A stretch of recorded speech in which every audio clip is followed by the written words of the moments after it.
bedrock of our democracy is the rule of law. And in ensuring the rule of law, the constitution of Sri Lanka is the most supreme law in the country. But looking back, almost 5 of the past executive presidents who's ruled over the country during their tenure have taken steps to amend the constitution. And many of these amendments have taken Sri Lanka back and forth on the same issue. Today, we are in a country where the constitution has been amended 21 times, as the 21st amendment to the constitution also has come into effect. Where does this leave Sri Lanka as a country? Do you know what provisions in the constitution were changed?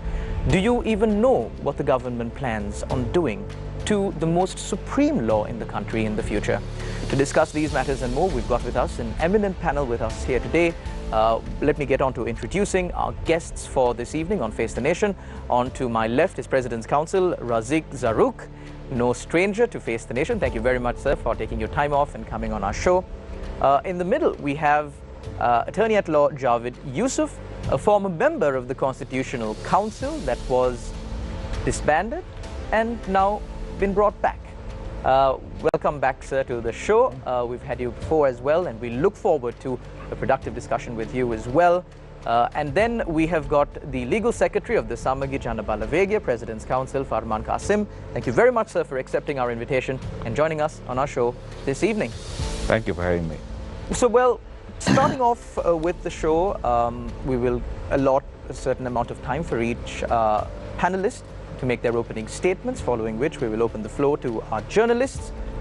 So to get on with the first round, I'd like to pose the first question to President's Counsel Razik Zaruk. Sir, I remember when you came on our shows back in the day, you were, let me say, put it this way, hell-bent against the 19th Amendment to the Constitution. You said that the provisions in the 20th Amendment are somewhat favorable to the country, but today there are some who argue that the advent of the 20th Amendment is also one of the main reasons why Sri Lanka ended up in the position that we are in here today. Bankrupt, begging from other countries, rule of law questionable, and the international community questioning our human rights record on recent occurrences. Where do you stand today? Well, I think first and foremost I must tell you that 19th Amendment had some very good salient features. You know, it was going to reduce the executive powers of the president to some extent. There were some very good salient features. But at the same time, I believe there were certain provisions that were totally left out on 19th. The 20th was total aberration, I must tell you that. Nobody expected the total, the 20th Amendment was completely, what I say, is not a constitutional amendment, but it's more a question of a very parochial amendment. Looked at certain parochial issues. But I believe all that has been corrected now from the 22nd, which have now become the 21st, to a great extent, now it's quite, because going over the past, there have been 22 amendments to a constitution from 1978. Far better rather than to have 22 constitutions in the short period, practically average of 1 per every year. It's much better that we have a new constitution. And we have never had that, though there were so many drafts. Even now there is a draft pending and before. So I don't know to what extent this patchwork, we don't know how many more amendments will be forthcoming in the future. But I believe, going by what happened the last 2-3 years, the 21st Amendment, or rather 22nd, which has become the 21st, has very good salient features, bringing checks and balances to executive power that is exercised by a president.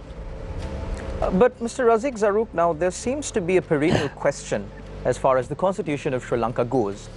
Sri Lanka is neither an all-powerful executive presidency, especially during the period of the 19th Amendment. Sri Lanka was neither an all-powerful executive presidential system nor a Westminster parliamentary system. We were somewhere in the middle.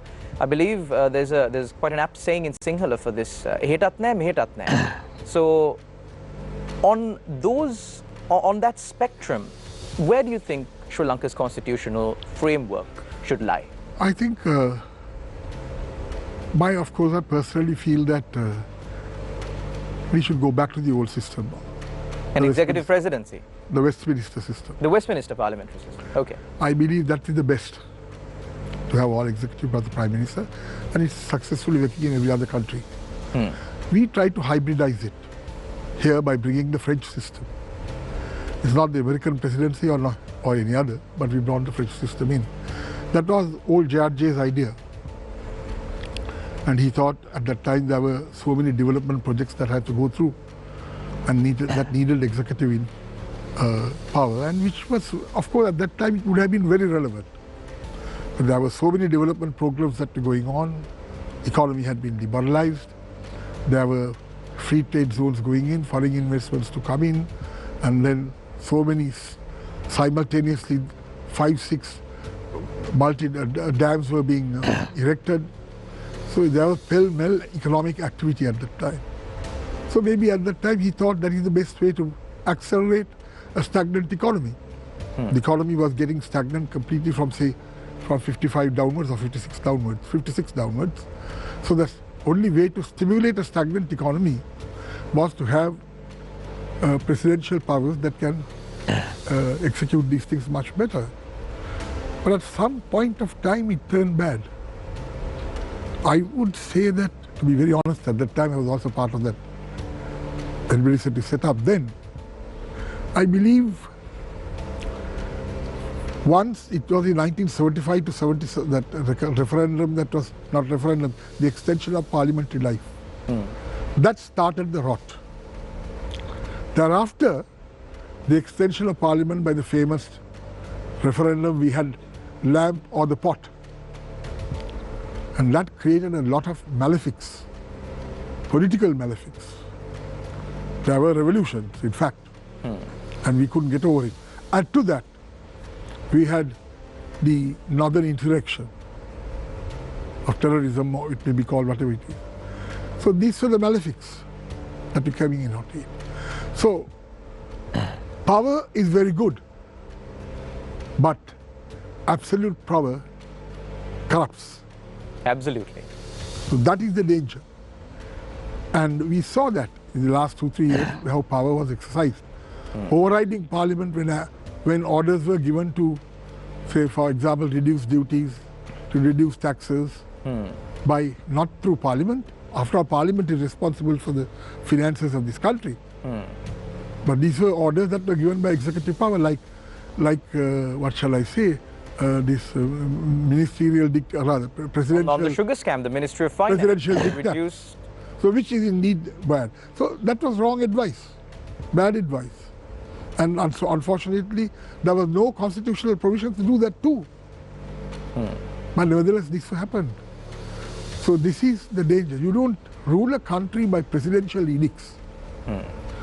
You rule a country where there is a parliament elected by the people, by parliamentary laws that are enacted, So not by presidential edicts.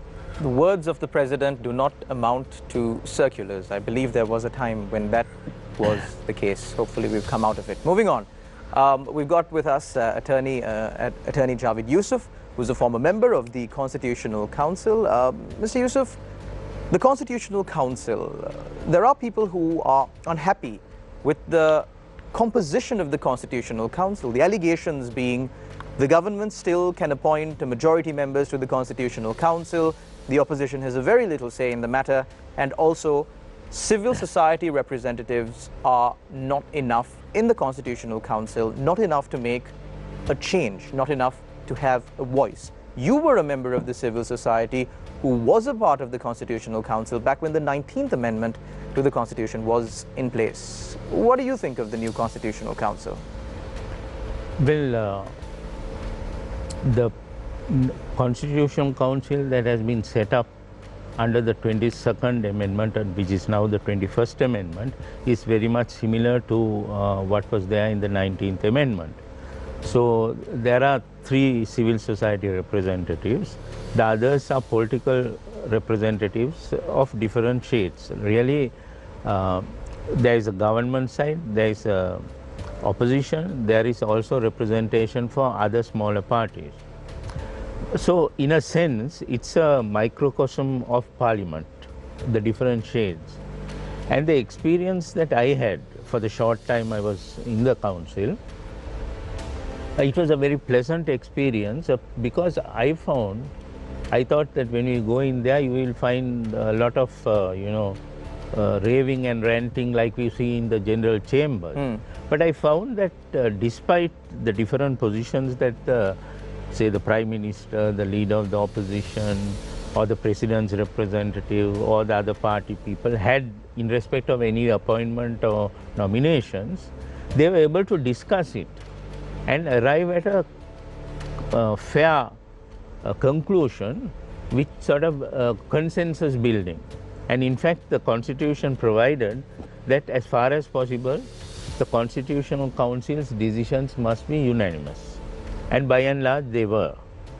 So I think it was a good experience of learning how to work together, because the Constitutional Council only relates to appointments. So when you make appointments, you want to make appointments which are fair, just and correct. So that helped, that environment there helped to put the heads of different political thinking and so on and identify the correct people. So it was a positive experience in my view. Thank you very much, Attorney Javed Yusuf. We will continue our discussion, of course, in the rounds to come. Moving my attention to President's Counsel Farman Qasim, the Legal Secretary of the Samigi Jana Balawegir. The leader of the Samigi Jana Balawegir, while supporting the 21st Amendment to the Constitution, was somewhat critical about the intentions behind bringing the 21st Amendment to the Constitution. There were allegations leveled that this is just to whitewash the eyes of the people, that this is a farce of some sorts because it really didn't reduce the powers of the executive. Then there was the allegation that now, since the 21st Amendment to the Constitution is in place, all the independent commissions, including the Human Rights Commission, which has done quite a lot of work, especially during the period of the Aragale, to protect the rights of the people, will now eventually be disbanded. New members will be appointed. The chairman will change. With all of this, why did the Samigi Jana Balawegir really support this, and how do you substantiate these claims? Supporting it and the amendment are two different things, sir. This is better than what we had, but it is not at all what the country expects. Let's just analyze what this amendment is. The Constitutional Council, there was a deeming provision in the 19th Amendment. Within 14 days, if the President doesn't appoint the nominee, he is deemed to be appointed. Now that the Supreme Court has said that you need two-thirds appointment, two-thirds plus a referendum. Right. Right? The deeming provision has been removed. Now, what is the reason to hurry this amendment through? The President himself said that he's going to have a referendum for the election process in the local government, and for the parliamentary process, he was to have a referendum. So why do you want to rush this through, and why don't you want to have a referendum? This is of national importance. The 19th Amendment is of national importance. This is what he brought in when he was Prime Minister, right? So if the Supreme Court says there's a referendum and two-thirds majority, so be it. You do that. But why I say this amendment was brought in was what you mentioned earlier, to get rid of this the independent commissions. The Human Rights Commission will cease to exist, and new members will be appointed. So the Justice, her Ladyship, the Justice Rohini, who was appointed there, will have to go out and they'll appoint a lackey of the President there. That's what's going to happen. Same with the Elections Commission, because the Elections Commission is stating that the local government elections, they are hell-bent on having it. But our President at the moment does not want to have local government election because his party is going to get wiped out. The United National Party is going to get wiped out. That is the sole intention of bringing this amendment, Sharin. There's nothing else in this amendment. Now, no good can ever happen with this amendment. There's nothing in this amendment. It's just a piece of paper. There is absolutely nothing. Then why did the Samigi Jana Balawegir support the amendment in Parliament? Well, it's better than what we have. The 20th is the extreme. No? We went to the extreme. And everybody supported it. Nobody said no. Everybody, 150 odd MPs supported it. The whole country supported it. Because they said this DSN is coming into Sri Lanka. Some DSN. Now, DSN is unfortunately, people forgot that it's a myth. It's a mythological figure. So you can't have myths coming and ruling the country. So DSN is never going to come. That's all bunkum. You have to have systems in place. So we thought this DSN was coming in, and then they brought in this 20th Amendment. I mean, how can, there are people who have voted for the 17th, 18th, 19th, and 20th and 21st Amendment in Parliament. That is the caliber of parliamentarians that we have, including the President, the Prime Minister, all that. So that is where we stand. So there are no principles, except the MPs of the Samajana Balavegi politically having principles. Other parties they have no principles. They shift for their personal agendas. So with regards to the question of this amendment, why we supported it? Because it is better than the 20th. But it brings people no relief. The only reason that this amendment is there is to get the commissions out, and change the Elections Commission and the Human Rights Commission. That's the only reason. There is no other reason in bringing this amendment. It has done no good, and it's not even close to the 19th Amendment. So, couldn't the Samagi Janabalavegi had brought amendments during the committee stage at least to maybe try and beef up this amendment? Oh yes, we suggested so many amendments. We suggested these particular amendments. Plus, we suggested the 4.5 years for the Parliament not to be dissolved. Now that also was not taken in. No. Now even in England, with having the monarch, they have passed this act in 2011, where Parliament can't dissolve itself unless they have a 2/3 majority for that particular reason, which was repealed recently. But for 10-11 years, they had that. They have that. It's called the Fixed Parliaments Time Act, the FPT. So, I mean, even that Mr. Rajapaksa, Vijayadasa Rajapaksa did not feel good to put in that clause of 4.5 years or 5 years. Why? Because he was Ranil Wickremesinghe to hold the 4 guys at ransom and say, look, if you be too funny, I will dissolve Parliament and keep that power with him. So these are all just games. They are just playing games. People suffer and they are just playing games up in Parliament. So as far as the Samagi Janabalavegi goes, I'm posing the same question that I posed to President's Counsel Razik Zarruq. There is a spectrum. On one end, you have the all-powerful executive presidency. On the other end, you have the traditional Westminster parliamentary system. Where does the Samagi Janabalavegi stand? Okay, let's go to the history. In 1978, when JR bought this, in his speech, he said he wants to bring like the French system, right? Where you have a president and the parliament could be of a different party. And we said the president and the prime minister and the parliament being of 2 different parties. But what he did was he made the presidency so extremely strong, right? So that was the process that he bought it in. Our stance is, my personal opinion, of course, which the party has not resonated yet, and we have not come to a specific finding. In fact, our proposed amendment was to abolish the executive presidency. But my personal opinion is, of the party record, is that you can't abolish the executive presidency with this present electoral system, because you will be held ransom to these small parties. Small parties should not be able to dictate who forms the government. Because when this electoral process was 12.5% when J.R. Jayawardena passed the new constitution. Therefore, only 2 or 3 parties or 4 parties would have represented parliament. But President Ranasinghe Premadasa brought that to 5% to accommodate Mr. Ashraf and the SLMC. That was a cardinal mistake that I think President Premadasa did. So in this present electoral system, you can't abolish the executive presidency. Having this electoral system, I think the executive presidency should remain. But if we are going to the Westminster, I think we should go back to the Westminster system, which the Samagi Janabalavegi also believes. That's why we proposed the abolition. I mean, our amendment is the 21st Amendment, which we have proposed to Parliament. But I believe that that should be done only with an amendment to the electoral system in the country, where there are 3 or 4 parties that will be in Parliament. But then what about minority parties? Parties based on minority ethnicities, minority religions? There should not be minority parties. There should be small parties. Small parties in the sense have different views. If you have parties on religious basis, I mean, where as a country are we heading? In which we are going? I mean, we talk about the far right in Europe and all that taking place. Here we are worse now. We are having Muslim parties, Tamil parties. We have a Catholic party, we have a Buddhist party. I mean, how can you have parties on religious ideology? You have to have parties on political ideology. You can't, I mean, where in the world do you get, I mean, which civilized country has political parties on religious ideology? It's like going back to the 13th century or 14th century, You have on political ideology. We may have differences on political ideology. We can't say the Muslim party, Tamil party, Sinhala party. What is the meaning of this? That is not the way. You have to have a political ideology. And of course, in those good old days when the Westminster system was there were Muslims in the SLFP, there were Muslims in the UMP, and that's how, they went on. Now, M.S. Mohammed was represented Borella. Most of his whole constituency was a Buddhist constituency. There was a Marika in Kandy on the SLFP, he was known as Sinhala Marika because his constituents were Sinhala Buddhists.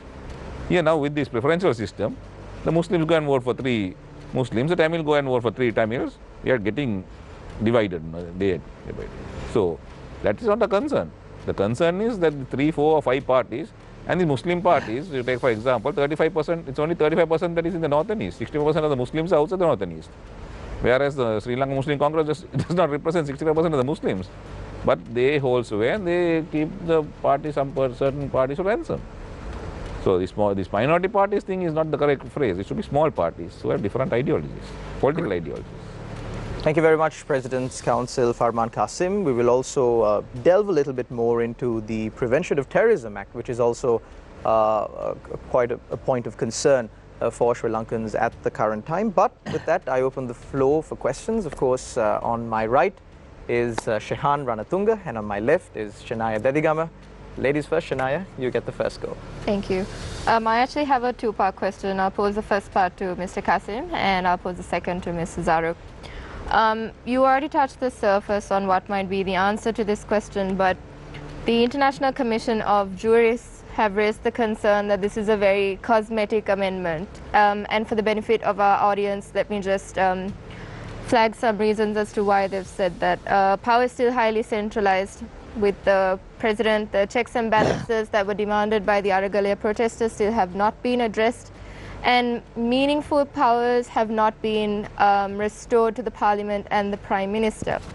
Now, in a general sense, if you see President Trump's administration as well, a president's ability to control the levers of his government are very contingent on the crisis and the situation. For example, the COVID-19 crisis. And presidents often find a way to rapidly augment their power, whether it's constitutional or not, during a crisis period. Do you feel like this is why many of the sort of clauses of the 20th Amendment have not been revoked completely because of the prevailing economic and political instability? No, it's not so, no, because let's look at the 2 main clauses. The first was the appointment of the independent commissions, the members, right? So what the Supreme Court said was, if you want that clause in, you get a two-thirds through the Constitutional Council, you get 2/3 and a referendum. So why rush this through? We can wait till the economic, I mean, like I said, the president said that he's going to have a referendum for the electoral process somewhere next year. So you could have had the referendum next year. This is a grave national question. And what more question than this? The Aragalaya and everybody else is asking for independent commission. I mean, because how the women fancy the president appoints whom he wants these commissions, they are not independent. Because in terms of this amendment, in 14 days, the Constitutional Council nominates a name, and if he doesn't appoint, nothing happens. He goes and appoints whom he wants, or the commission just dies, like the 17th Amendment when Chandrika Kumartunga was there. So what really is the process? If the Constitutional Council nominates a person, the president just doesn't do anything, sits on it? So 17th Amendment was like that? Yes. And that's why the independent commissions never functioned. So the commissions never functioned? Never functioned. They were defunct. We went to court, agitated and went to the Supreme Court, and Sarathila said, no, there's nothing you can do about it. It's a flaw in the Constitution? Not a flaw in the Constitution. That's done deliberately. No, I think in the 17th Amendment, the only commission that didn't function was the Election Commission. And the president at that time did not appoint the nominees from the Constitutional Council. So, yes. That was a real cause. That's why the 19th Amendment brought that clause saying if you don't appoint within 14 days, they'll be deemed to be appointed. Yeah, that's what I said. If the president wants to make a commission defunct, that's what he has to do, not appoint. That's what she did. She didn't appoint Justice D. Ratna as the Elections Commissioner, and that ended there. So this is not because of the crisis, this is just to centralize power and to hold on to the president to appoint people. He wants specifically targeting the Human Rights Commission and the Elections Commission. So against a backdrop where there is no Human Rights Commission in Sri Lanka, given the fact that there are so many violations of human rights happening right now, what recourse do people have? No, what I'm saying, not that there won't be Human Rights Commission. There will be a Human Rights Commission with a person appointed by Ranil Wickremesinghe as the chairman. That's what's going to happen. So Rohini, leadership Rohini, who's doing a stellar job now, who's even so much making investigations so much on her own motion and carrying out a really stringent human rights protection process, that's going to end. And especially another is the election commission, who's saying that he's going to have the local government elections. That's also going to end. So, judging by what you said, it seems like we've taken one step forward, 2, 3, 4, maybe even 5 steps back. No step forward. Only probably a baby step forward, then about 10 steps backwards. That's about it. Thank you for your answer. My next question is directed to Mr. Zaruk. Let's connect the PTA, the Prevention of Terrorism Act, to the 20th Amendment. It basically put the president in control of many independent institutions, such as the Human Rights Commission in Sri Lanka. In 2021, there was a reported 109 arrests under the PTA, but these were unverified because the Human Rights Commission was no longer sort of autonomous. It was under the control of the president. Can you please elaborate on how our counterterrorism law has been bent since 2020? May I tell you something? If you read the Prevention of Terrorism Act, what you said is just incomplete. It is Prevention of Terrorism Act.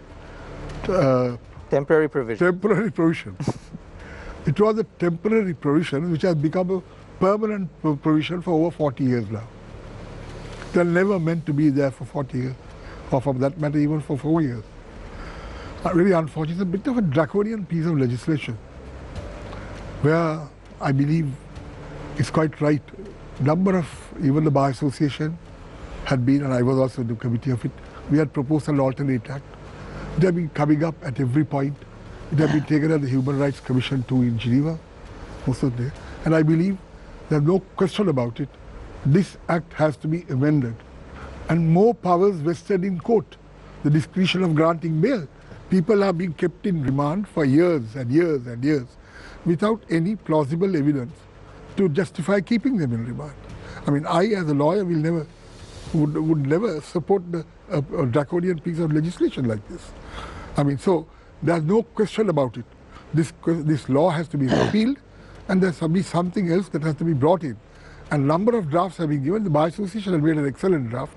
I don't know what happened to it, maybe, and we presented it to the Ministry of Justice. I think he must be gathering dust somewhere. And I believe I am all out to see that it is out.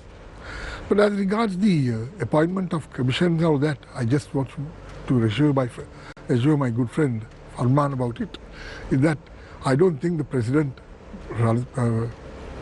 Wickremesinghe is going to take steps to arbitrarily appoint people who are going, because today eyes are always focused on that. So there's no one who can, I mean, what shall I say, do certain manipulate things.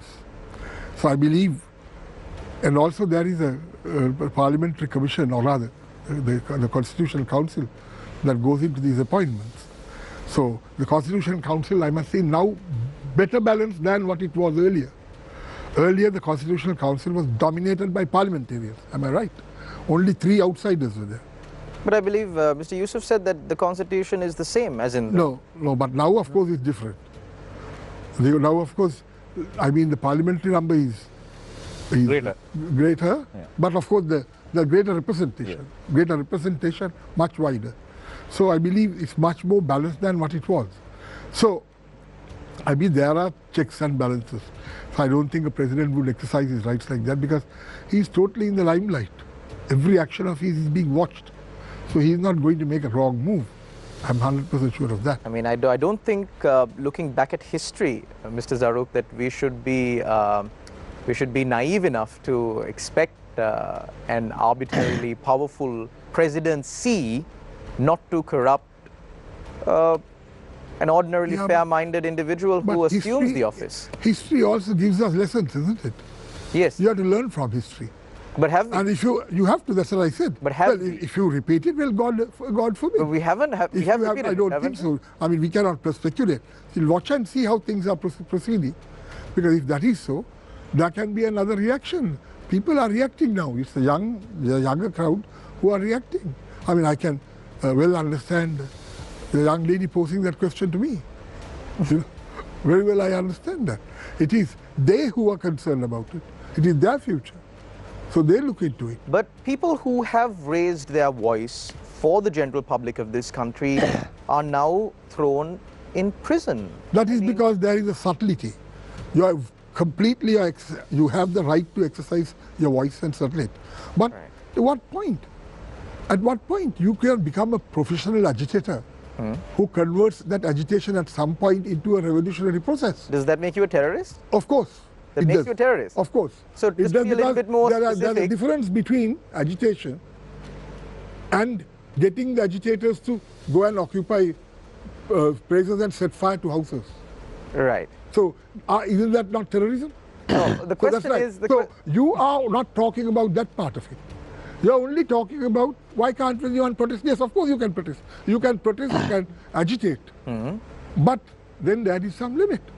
If you exceed that limit, you go beyond that. Yeah, you go beyond that and set fire to houses. I'm not saying this. Set fire to 70 houses, maybe true enough. Don't ask who started it or who instigated it. That's a different issue.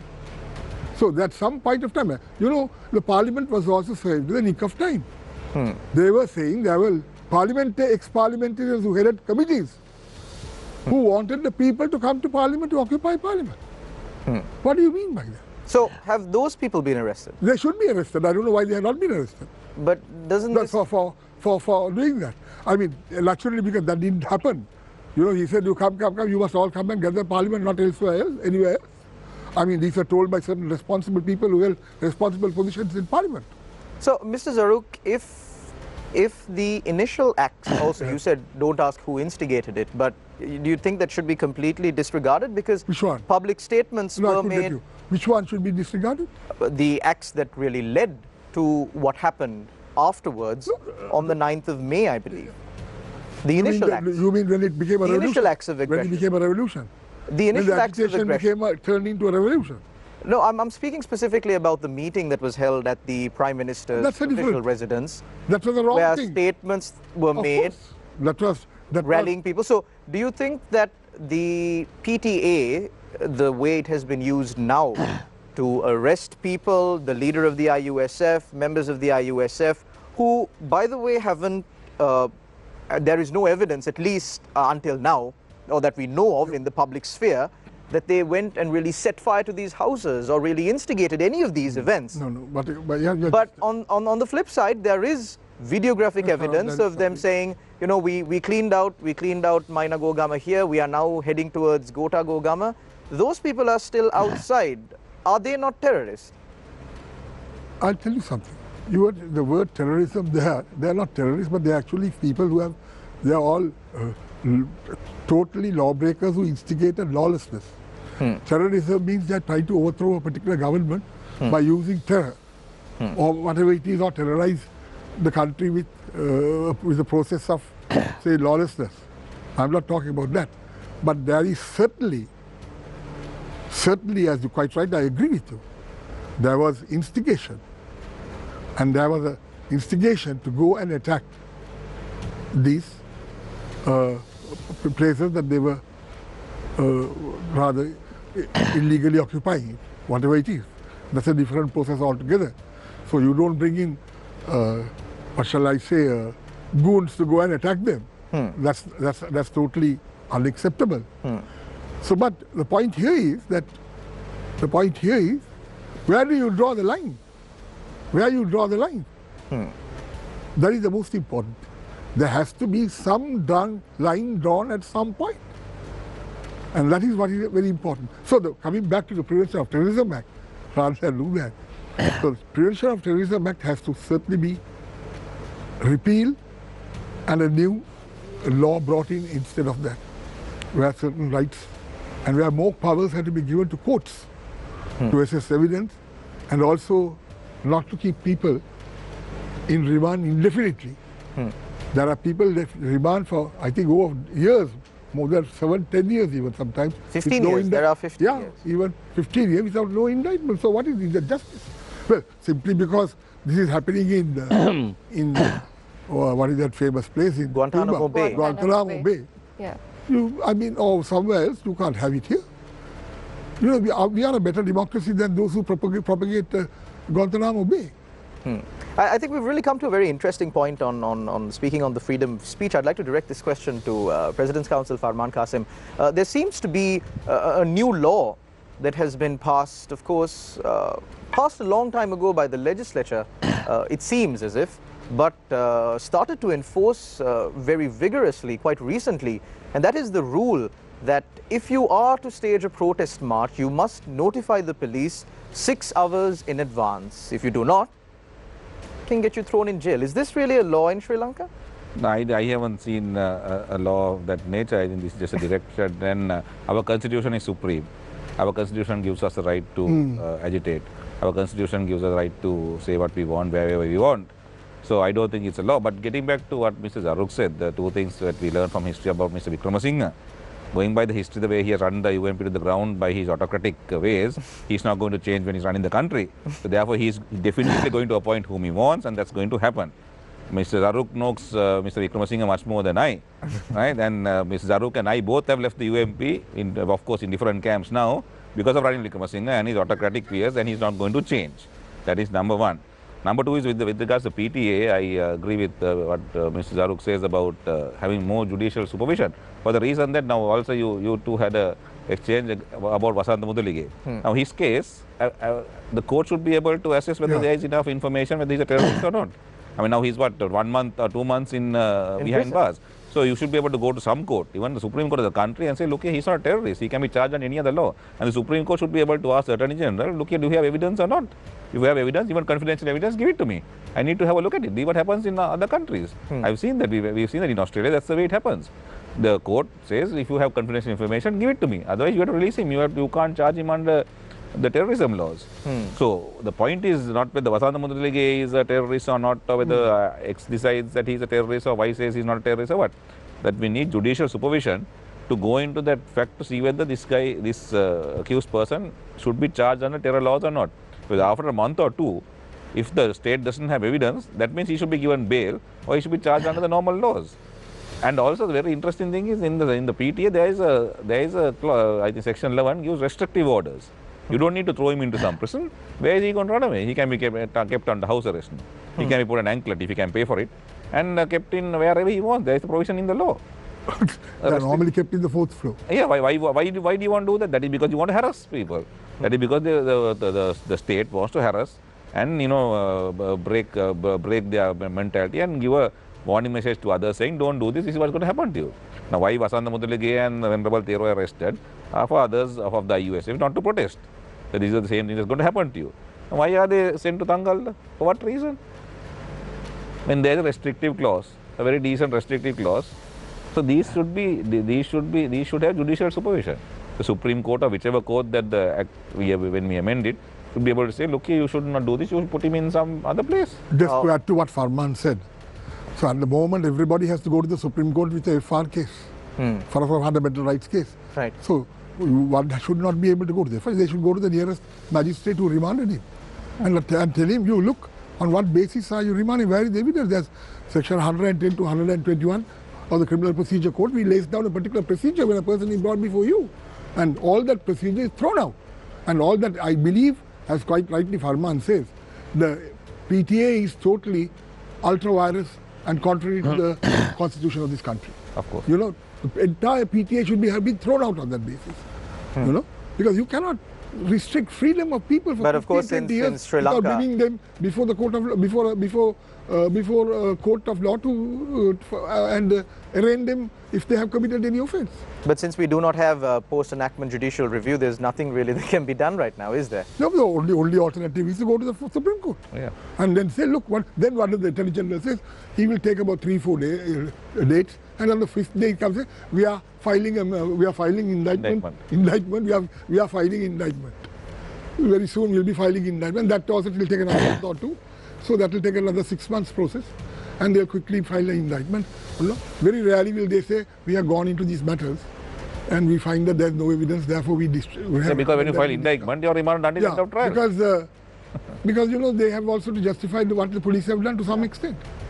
So this is what happens. Mr. Rehan? Zaruk, you mentioned earlier about how the PTA is a draconian law. Yes. You said by your own Yes. admission, and it's been around for over 40 years, and yet it still exists. Yes. Now it seems as though, despite the public, members of the public and legal professionals such as yourself and experts commenting on this and saying that it's draconian, there's no changes taking place. And so the public have now reached a point where they have had enough and they decide to step out the streets. And you take that in consideration, or take into consideration the crisis that Sri Lanka is facing right now. Can you blame a person who is hungry, who is starving, someone who is unable to put food on the table, a person who is unable to earn a living, stepping out in the street and agitating, as you said? But now they're in a situation where when they step out in the street and protest, they can be immediately locked up. Can you really call that person a terrorist, Mr. Zaru? No, you can't. I'm telling you, simply because a person agitated, because person who cannot find his daily bread. He has children to support, a family to support, and he finds it, they are starving or there's no way of finding money. If he has every right to come out and agitate, he's not a terrorist. I'm not talking about that. But I'm only saying at one point of time, agitation should not turn into terrorism. That's my point. But as you quite rightly said, that the law is draconian, true enough. That is exactly why we say that there has to be complete judicial intervention or supervision.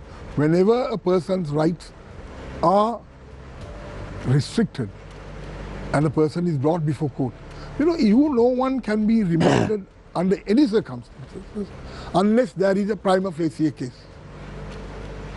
Unless there is a prima facie case. In all these cases, they are just being remanded because the law says so, remanded, and then they search for evidence. And they search for evidence for 15 years. 2, 5, 7, 10, 15 years, as you quite rightly said. So that is not right. That is not right. That is why we come under the scrutiny of the international community and say, look, and they have been agitating, do away with this particular draconian act. And the Bar Association, I must say, in fairness, has always been promoting it. And we have looked, it's a very balanced act, where we have looked into both sides and said, okay, if a person has resorted to certain offences which should be brought under the Prevention of Terrorism Act, well, this is the process you should follow. But nevertheless, you shall not remand anybody, say, for more than 1 year. But if you want to remand anyone more than 1 year, okay, every 3 months the Attorney General should go there, like in other laws, and make show reason to court why he should be further remanded. Maybe the witnesses are out, or they can't gather the evidence as much as fast as they could. So and in any case, none shall be remanded for more than 2 years. That was our recommendation. Attorney at Law, Yusuf, you've been quite silent throughout this exchange. I'd like to pick your brain also on these provisions now. If a person is remanded for such a long time, and at the end of the day, the Attorney General or whoever the prosecuting officer comes before court and says, look here, we really don't have too much information, we're not prosecuting him, let's release them. That entire life of that person, that time that he spent in jail, was for nothing, and there's no recourse available. In other countries, there's recourse, but I don't know. Javid? Yeah, so I agree entirely that this PTA is a draconian law, and the PTA is generally used and has been used over the years as a arrest now, investigate later sort of process. And the police, who are overburdened at times, also resort to that very easily. Now, the thing is, the liberty of a person is so valuable that it should not be denied very flimsily, very lightly. I think now when we talk of PTA and we talk of more high-profile individuals, the papers have it, so-and-so has been arrested and so on and so forth. But you know that the administration of justice, and this is where I think there's a lot of reform needed, even normal laws, people are just arrested, the police just file a report and then they are remanded for 14 days. After 28 days, they might come and say no evidence and release. Now that family that person, if he's a breadwinner, the whole family has suffered, right? Now this PTA cases also, we know of so many cases where they arrest them, then they file with great difficulty, file an FR, then after about a year or two, then as Mr. Razik Zaruk said, the AG will come and say, we are going to file indictment, or sometimes they even release. But this is a grave injustice, a travesty of justice, because the innocent people, sometimes they don't have the resources to retain a lawyer to get bail. So I think there is a need for a complete overhaul of the criminal justice system. But leaving that aside for the moment, I think the PTA has to be abolished altogether. There is no need, in my view, to have a counter-terrorism law or substitute that, because we have in our statute books the Public Security Ordinance. Now the Public Security Ordinance has been used when there were emergency regulations. Many of those regulations are very similar to the PTA regulations and have been subject to criticism and analysis. So those can be improved. But the advantage of the Public Security Ordinance, in my view, is that it provides for a parliamentary supervision. Every month you have to present it to Parliament. Then parliamentarians can raise the question even about X, Y or Z.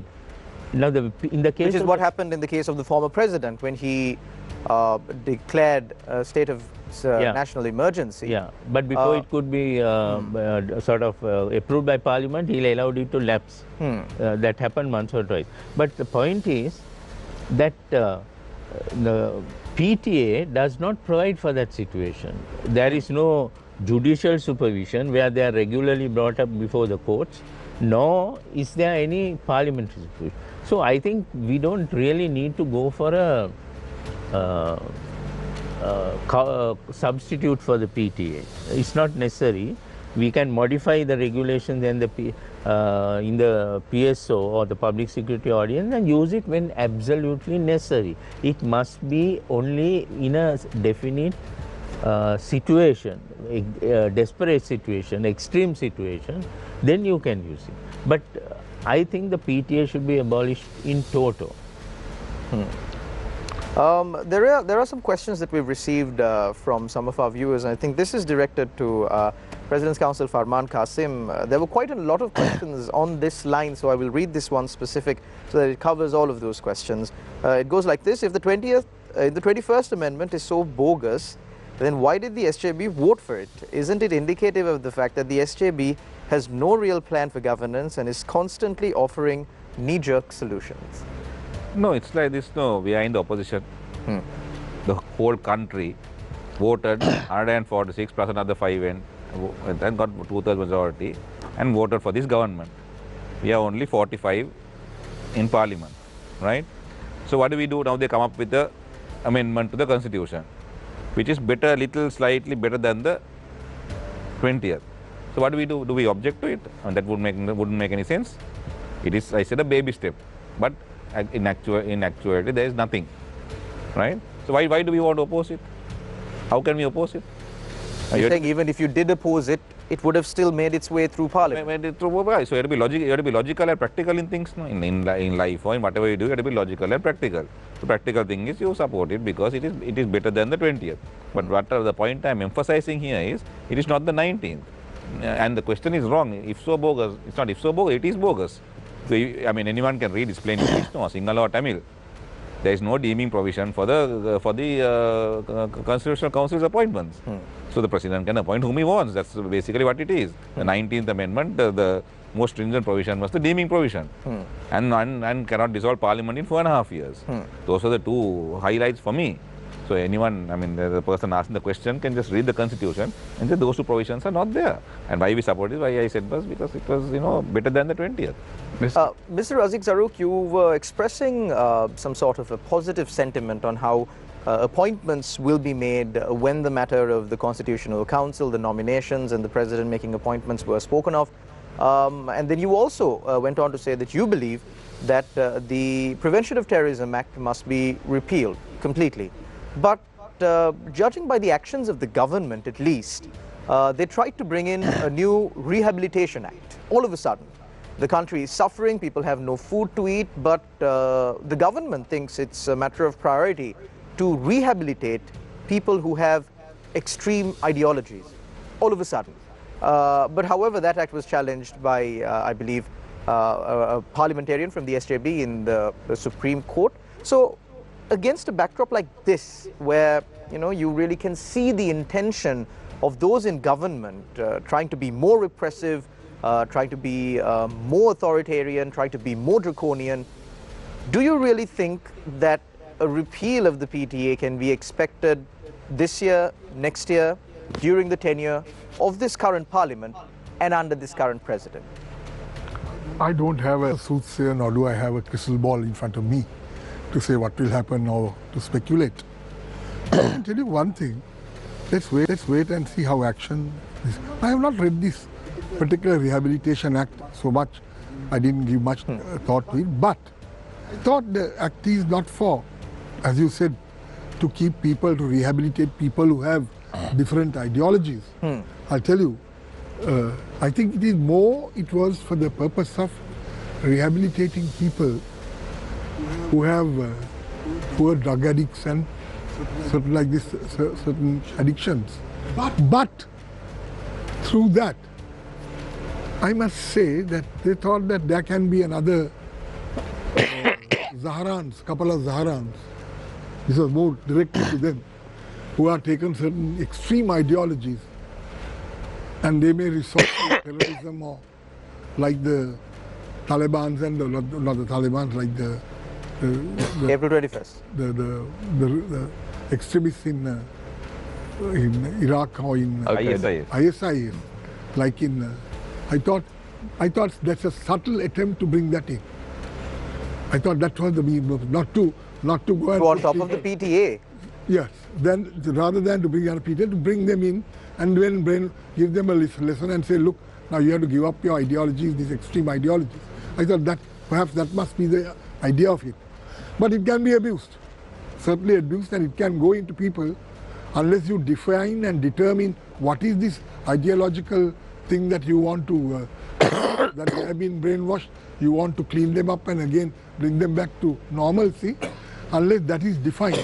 But I don't think that act is coming through now. Yeah, I think it was struck down by the Supreme Court saying completely. That... yeah, because these are the areas that had to be looked into. I believe this is something, in fairness to this government, to this thing, this is not something that was brought in the last 3-4 months.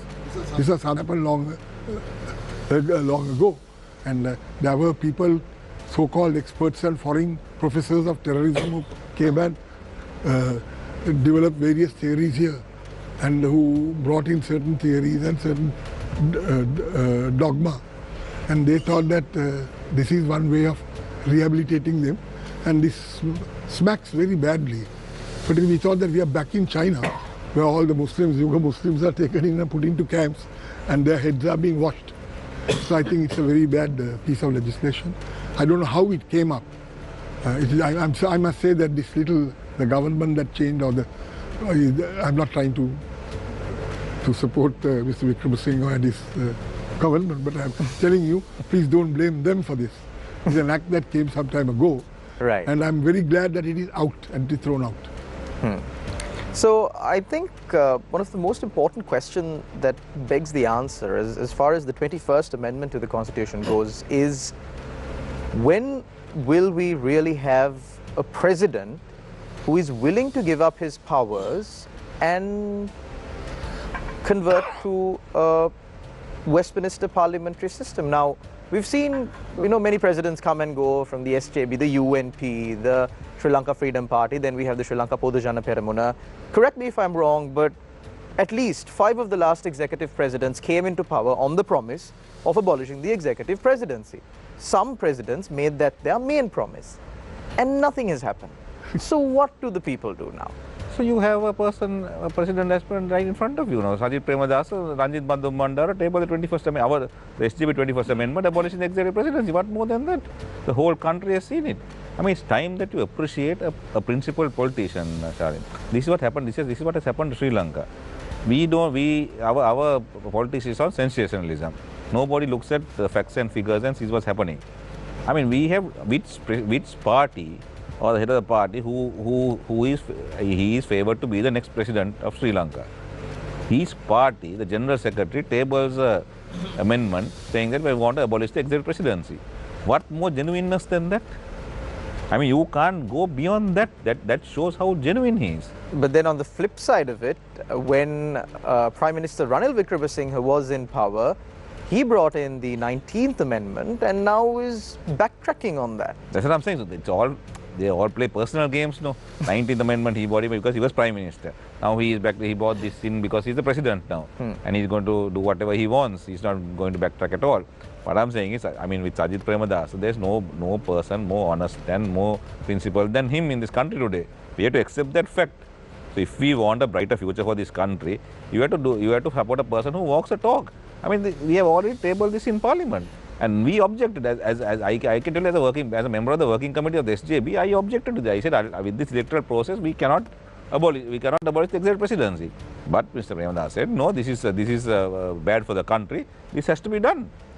So, Mr. Kasim, the Minister of Justice Vijayadasa Rajapaksa, referring to this amendment, he said that this will not only help bring about a system change that is being demanded by the Sri Lankans, this will also help in securing the IMF program and other international assistance to rebuild the economy.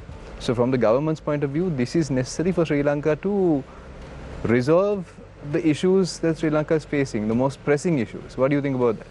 I don't know what pressing issues and the IMF demanded this. I don't know. I haven't read anywhere. There's a lot of questions about the conditions at the IMF. Yeah, I have never read anywhere in the IMF conditions or anything like that saying that they wanted this kind of. But this is the Minister of Justice who's saying. That is what Mr. Rajapaksa said a lot of things, no? He's from the 17th to the 18th to the 19th to the 20th. He has said a lot of things. He voted for the 20th also, no? Vijayadasa Rajapaksa is a person who voted for the 20th Amendment also. So there are a lot of things he can say. I mean, he's a politician. No? Politicians can say a lot of things. Right? So he's a person who voted for 20th Amendment, so you can't take him seriously. So, so what I say is this: the IMF never asked for this amendment. He just eyewash, hogwash. Attorney at Law Javed Yusuf, with your years of experience and being in the civil society and seeing how people react, seeing how politicians act, there have been many leaders who have come. It's almost similar to the same question that I posed to President's Counsel Farman Qasim. What will it really take, or what can the people really do, or who can the people really vote for and believe that once they come into office of the executive president, they will willingly give up their powers and move towards a more democratic system of governance? Well, I think the answer to that is first, there must be a sufficient consensus among the people so that any leader will not go against that tide. Because actually, if you look at it, this is a tragedy of our country. All the leaders at one time or the other have said they want the executive presidency abolished.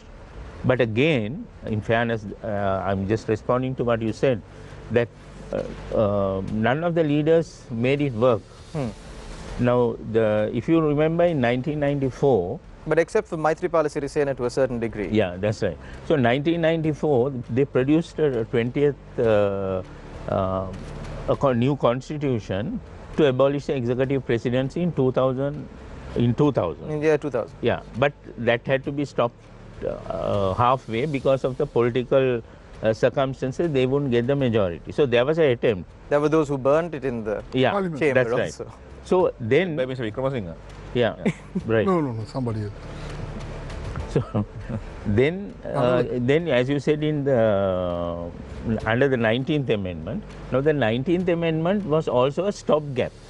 The original intention when Venerable Madhulave Sobhita, who led the campaign for the executive presidency to be abolished, and which campaign actually laid the ground for President Maithripala Sirisena and that change of government, the main item on the agenda was the abolition of the executive presidency. But then again, unfortunately, in the process of negotiating with various parties, some parties said, don't go beyond what you can change without a referendum. So in that circumstance, it got stopped in the way, halfway. Now, even the 21st Amendment or the 22nd Amendment, whatever we call it, My view is that it is only a stopgap. It is, as Farman said, it may be a baby step or whatever, but it is only one step in the process. The process of constitutional reform must go completely. Then only we will, the experiences our country has faced in the last several years is that this executive presidency has been the bane of our society, because you know, they say there is this saying, no, absolute power corrupts. Absolutely. Absolutely. But power, the absolute power doesn't only corrupt, it clouds your judgment.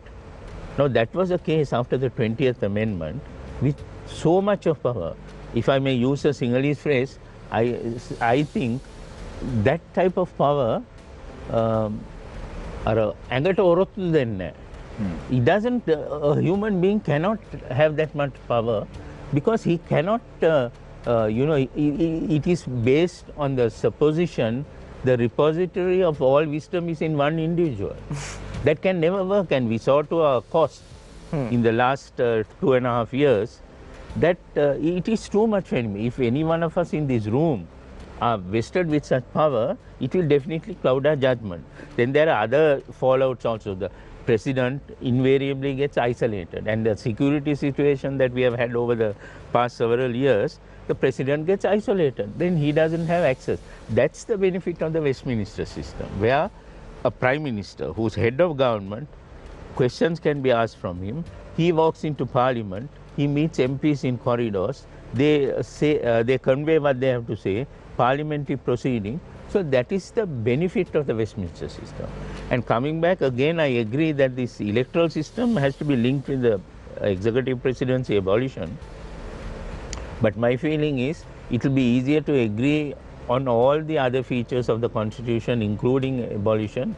But the electoral system is a big problem, because there are diverse interests which have to be played. But in the national interest, everybody has to get together and devise the best system. And in my view, one of the important features of an electoral system must be where you create interdependency of the communities.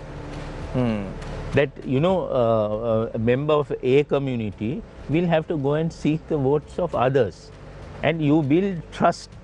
You know, it's a great tool for national reconciliation. So systems must be made, even political systems and even other systems, where people are made to depend on each other, you know, in terms of votes or whatever, not divert. Now, But, this PR system... But Mr. Yusuf, this ideologically, these are amazing ideas. But how do we practically implement it when, I mean, how do you practically agree on an electoral system at a referendum when the country can't still even agree on whether or not we are going to be an executive presidential system or a Westminster system? How can it practically be done?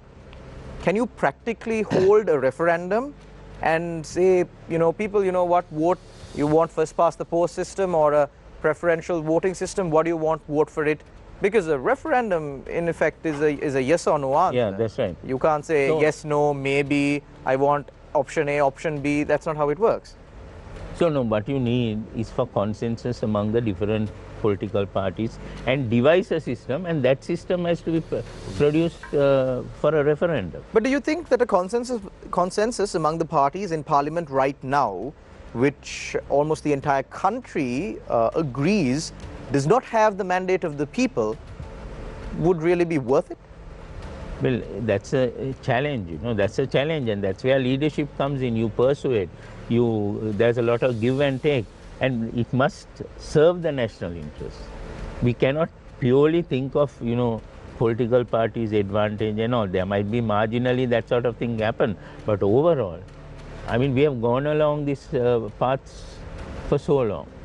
We know that this PR system breeds corruption. We say that, but we don't do anything to, you know, remedy. So well, there's very little that we can do about it. Our representatives, of course, more so. But we get the representatives we deserve. I think no longer, and I think this Argale and all these things have shown that people have to actively get involved. You know, you cannot go at an election, vote and forget about it for 5 years. You have to constantly engage with your politicians, your representatives and so on. So there is no way. Democracy does not work in that way. It is a continuously active process. President's Counsel Razik Zaruk, do you think that we will see amendment to the electoral system in the country, maybe even an amendment to the constitutional framework of the country during the tenure of this government? I believe I posed this question to you before also, but did not get a proper answer. You want a very... During the tenure of this government, I mean, President Ranil Wickremesinghe cannot hold a presidential election until, what, another 2.5 years, I believe, roughly? Yes, he has another 2.5 years. Yeah. My honest opinion is, to be very frank and to be very honest, is that unless we are committed to have a new constitution completely throughout this thing, 22 amendments, 21 amendments, and this constitution has created a whole lot of heaps of problems in this country. Throw this out, bring in a new constitution. And unless you bring in a new constitution, you cannot go back to the electoral system. And we have to go back to the electoral system. And there should be some device where we recognize certain political parties, where the president or parliament can, or rather some device where certain political interests or certain minority interests can be represented, like what was there in the 1948 constitution. There was a Burgher member, there was a Malay member. There is neither a Burgher to be seen nor a Malay to be seen today in parliament. You know, so certain communities can be done, should be represented. So that was there in 1948 constitution, the Salisbury constitution that we had. But so I don't see anything, I'm sorry to be a prophet of gloom, I don't see any, what shall I say, initiative being taken to abolish this constitution and bring in a new constitution. Let's go for a referendum and say, this is a new constitution we are going to bring in. What do you say? Let's go before the people. And then, along with that, let's go back to the first past the post system, with a certain number of seats reserved to be nominated for certain interested political parties. Let it be the JVP, let it be the Communist Party, or let it be the LSSP or anything. Each one of them can be given, according to the proportion of votes that they have given, a number of seats in parliament.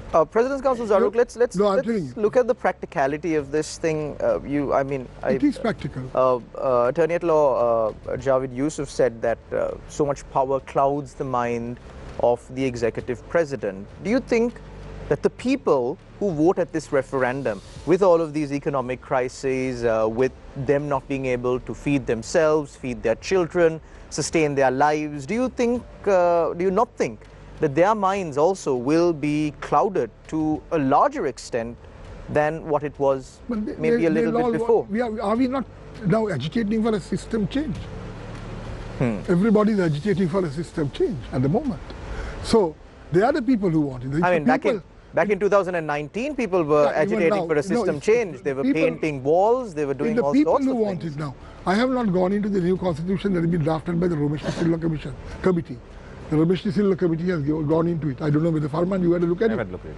So we don't know what the recommendations are. But in any case, if you are going to introduce a new constitution, we have to go and have a referendum. So might as well have it.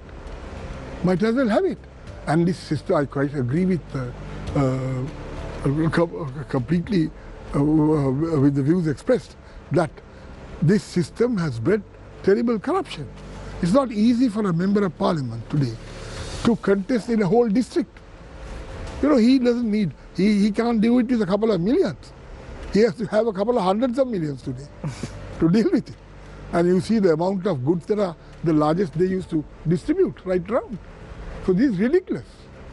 And there is, today, it has come to a situation where no electorate can identify the member of parliament, or no member of parliament could identify himself with a particular electorate. And within that electorate and with this, there are intra-party conflicts. Intra-party conflicts more than inter-party conflicts. So this system is terrible. It has to be done away with, abolished, and the new system brought in. Unless that happens, I believe we'll be having eternal turmoil. We'll be discussing this with each other over and over again. So let's have a solution. Mr. Yusuf, What is your interpretation on the interpretation of governments when it comes to understanding the people's mandate? Do you think that there is a proper understanding of what really needs to be done where the people's mandate is concerned? Well, the people's mandate is what a lot of politicians, when they come to government and all, use. But basically, nobody reads a manifesto, as far as I know. Not that when I say nobody, it's a sweeping statement, but very few look at it. Now, invariably, there are one or two issues which figure sort of very high up on the political debate in the run-up to the elections. So it is based on that most people vote. And this is where I fault the people. We are also to blame, because we don't see everything as we should, right, on the larger issues. So this business of this mandate is problematic, except now when you had, now in 1972, when they asked for a mandate for a new constitution, that was very clear, and it was followed up, and then it was implemented and all. So the mandate is a problematic thing, but there has been discussion. I don't know whether it's workable or not, because I have not even given my mind to it, that there must be some legal binding what they give to the people, but how you can implement it is another question. I think that's far beyond, because we have more immediate issues. And if I may just come back to this question of the new constitution, I think we need a lot of changes in the constitutional setup. But one of the things we have learned by experience, and I think we should take heed of that, is when constitution is so fundamental that you have to have a thorough discussion across the country, so that people's views, people's opinions and so on. But if you look at history, the 1972 constitution, the government came to power in 70, they followed a particular process. By 72 the constitution was enacted. In 77 the then government headed by J.R. Jayawardena, they through a select committee process, they adopted the constitution by 78. So in 2 years those two constitutions. In 94, when President Chandrika came, she also wanted to adopt a new constitution. First she put out what is called a package and had consultations across the country. Based on that consultation, produced another document in 97, and again went across the country, got views, and produced a constitution in 2000. By 2000, the political climate had changed, so the constitution could not go through. Now, even the Yahapalana government, that happened. It took, in my view, it took too long. They did a lot of work, I think, through that constitutional assembly, and they did a lot of work. So actually, there is not much. There is no need to reinvent the wheel. There are good proposals around, and if we can put our heads together, we can arrive at it. One of the critical issues about the executive presidency, which some sections have opposed the abolition of the executive presidency, is that they say if the executive presidency is abolished, there is a possibility of the country separating because of the provincial council. They say that the governor, the president's representative, keeps the provincial councils under control.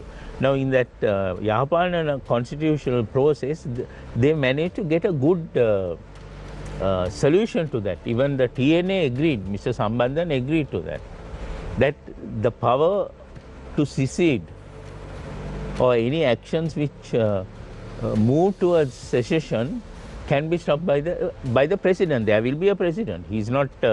It's not that there will only be a prime minister. There will be a ceremonial president, but you can give him certain powers. So, human ingenuity, you can always work out things. The question is, do we have the will to do so?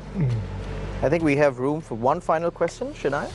Mr. Yusuf, you mentioned in the drafting of a new constitution, you just mentioned that there has to be a nationwide discussion.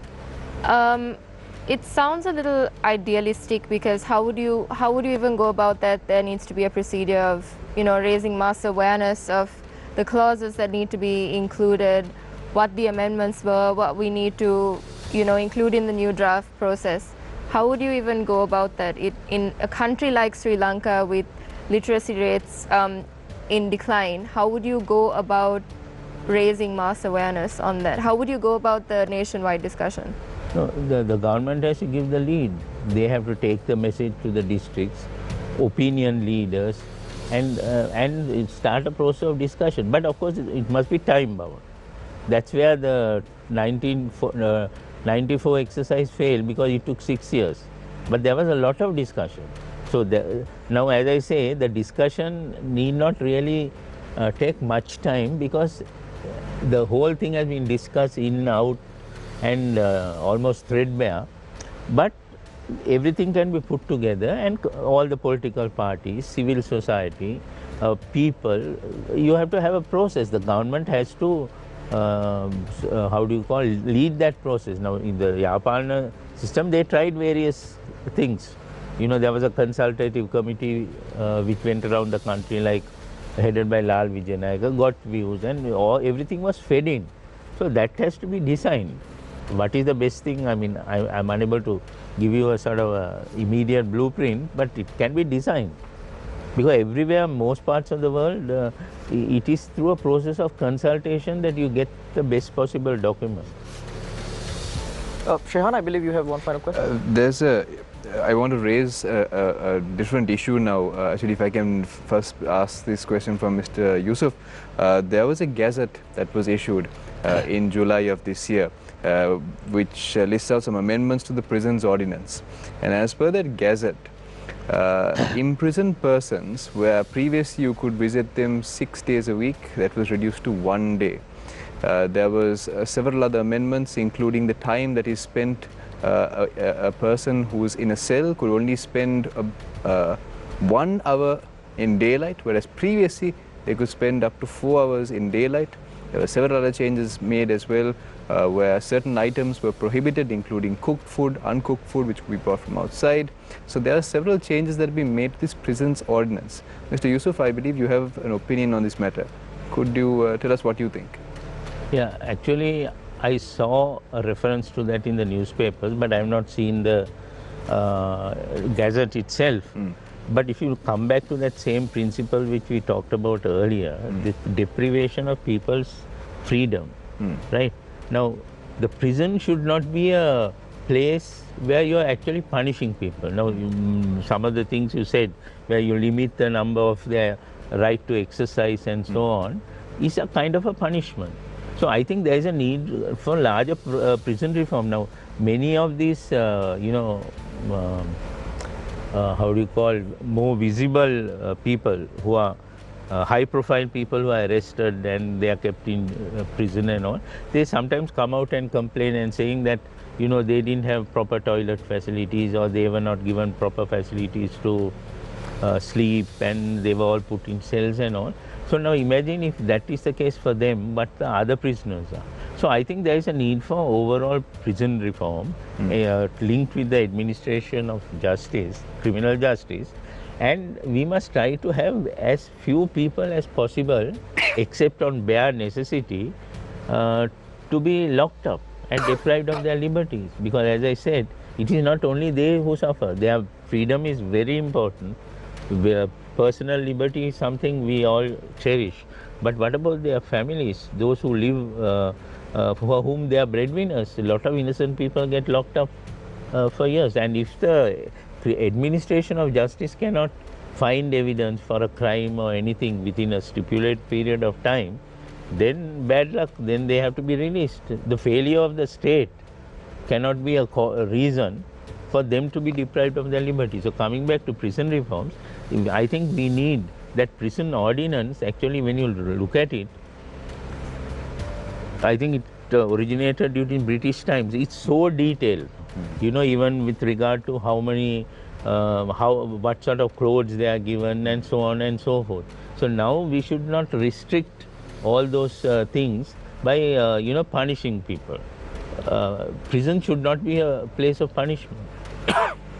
Thank you very much, Attorney at Law Yusuf, President's Counsel Razik Zaruk, and President's Counsel Farman Qasim.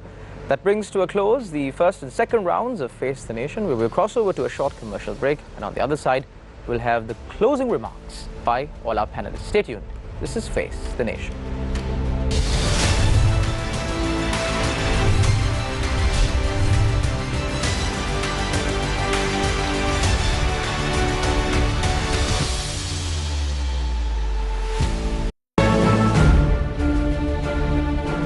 ඉක්මනින් කියවන්න, ඉක්මනින් තේරුම් ගන්න, ඉක්මනින් එන News First News Alert සිංහලෙන්ම පළමු වරට SLT Mobitel ජංගම දුරකථනයට RAG හිස්තනක් NSL ලෙස ටයිප් කර 22:44ට සෙන්ඩ් කරන්න.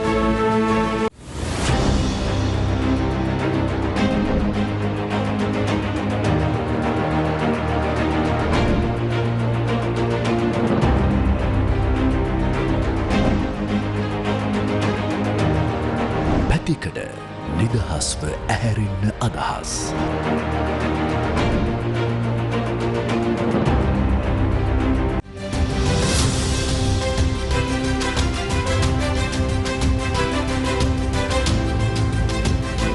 The people's mindsets are strong. Despite poverty, they are strong enough to stand up and be counted. For them, Gammadda has been a source of strength for over a decade. Gammadda, for the people, by the people. මත්ද්‍රව්‍ය හෝ මත්පැන් විකුණන පුද්ගලයා මේකෙන් අයින් කරගත්තන් පස්සේ මෙයාට ජීවිතය ගෙනිය ගන්න වෙන විකල්පයක් නැහැ. පාර්ලිමේන්තුව අපිට එපා, മന്ത്രിවරු අපිට එපා කියන සංකල්පයට අපිට යන්න බෑ. රටකට පාර්ලිමේන්තුවක් තිබිය යුතුයි. කවුරු හරි മന്ത്രിවරු පිරිසක් එන්න ඕනේ. තාම පල්ලෙහා මිනිසාගේ ඉඳන් හොරකම් කරන රටක් මේක. ඒක පුරුදු කරපු රටක්. ජනශ්‍රුතියෙන් පවා අපි හොර ජාතියක් වෙලා තියෙනවා. ජාතික මෙහෙවර සතිය දිනවල උදෑසන 10:00ට TV1 ඔස්සේ. ලක්ෂ 220ක ජනතාවටම ප්‍රවෘත්ති කියන 20000 බලකායට එක්වන්න. News First, you report. ඔබ දුටු දේ ඔබම කියන්න. ලියාපදිංචියට 0770යි 73යි 15යි 19ට ඔබේ නම WhatsApp කරන්න.